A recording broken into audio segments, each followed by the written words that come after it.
Hi, this is the Realme 11 and I'll show you how to activate Quick Launch on this device.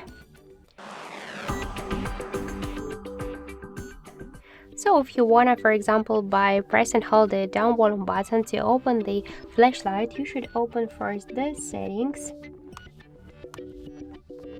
and then scroll down to the additional settings. Tap to gesture and motions and click to turn on flashlight with volume button. Now let's press down volume button. Let's lock the device. Let's press down volume button and we could see that the flashlight successfully enabled. If you wanna turn it off, just by the same way, press to the down volume key. And also we could just turn off this option just by the same way, click on that switcher. So thank you for watching, and if you like this video, leave thumbs up and subscribe.